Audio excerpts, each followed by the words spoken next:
Hey, what's up everybody? This is Dom and the wait is finally over. Oppo has finally unveiled the Find 7 and its twin brother, almost twin brother, the Find 7A. Yes, I said A. There's a letter at the end of that. It is kind of the light version, but there are only a few differences between the two. Now, first off, let me just tell you, the Find 7 is amazing. The specs are ridiculous. So let's just jump right into this right now and we will go over all of the specifications. On the Find 7, you will find a 2.5 gigahertz Snapdragon 801 processor with 3 gigabytes of RAM, 32 gigabytes of internal storage, a 3000 milliamp hour removable battery, and a 5.5 inch display with a resolution of 2560 by 1440 coming in at 538 ppi. Yes, 538 ppi. That is happening. And guess what? You can have all of that for only $599. Literally, it's that cheap, off contract.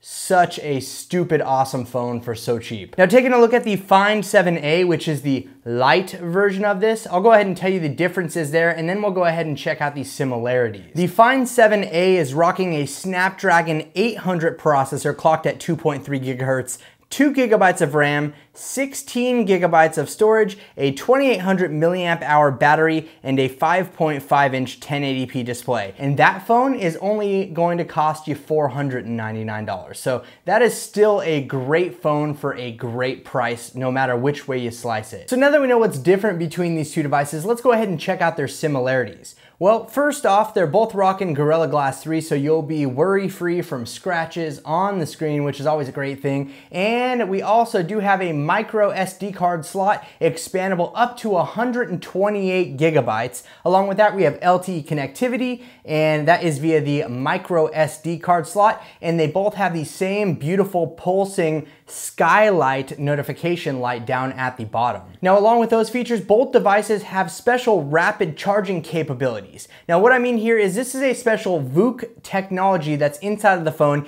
and Oppo claims that it will take your battery from 0% to 75% in 30 minutes. That seems like a pretty crazy claim, but hopefully we can take their word for it. I trust them, and that just seems like some amazing advancements in battery that I wish we would see in other smartphones. You know, whatever. Oppo decided to do it and they're doing it right, obviously. Now let's not forget about audio. I'm an audio guy and I know there's plenty of people out there like myself. Well, Oppo is introducing a max audio feature that is more or less like Beats Audio. It'll add some sound enhancements to your music, and overall, they say it makes it sound a lot better. Well, that's something that's going to be based on opinion. You know, I'll have to try it out for myself.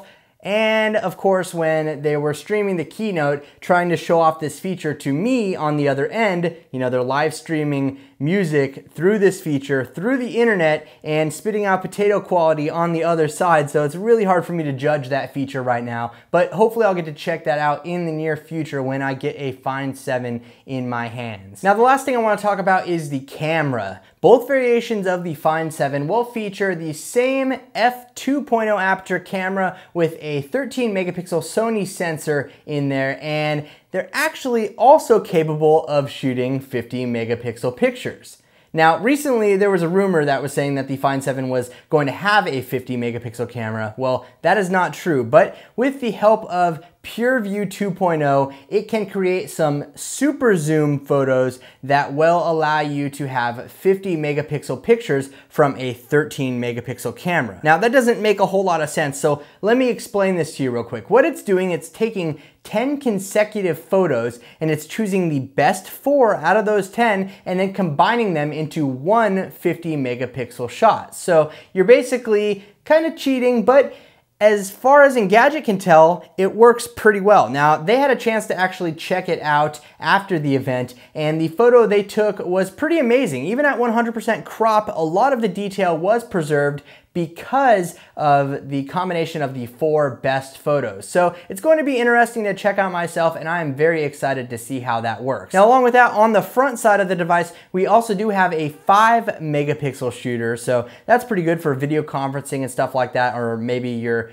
you know, Instagram selfie, I don't know, something. But we also do have 4K video recording on the back at 30 frames per second and everything below that. Now there's no word on optical image stabilization, but my guess would be no. So what's the downside with the Find 7? I mean, you're getting great specs, a great camera, an excellent display if you get the QHD version, and it's totally affordable. Well, it's shipping with Android 4.3, and that might be a downside to some people. Personally, I don't find it to be a deal breaker, but let me know what you think about that in the comments section. Now, I do happen to like ColorOS 1.2, and that is actually the skin or overlay that's running on top of Android 4.3, so that kind of adds its own little flavor to it. And then, of course, you have some specific features that come along with ColorOS, but we will get into those at a later time. But if you want to see more in-depth coverage on the Oppo Find 7, I highly recommend you go check out Android Authority's first hands-on video. It's pretty epic. It's like 7 minutes long, and they basically go over everything under the sun with the Find 7.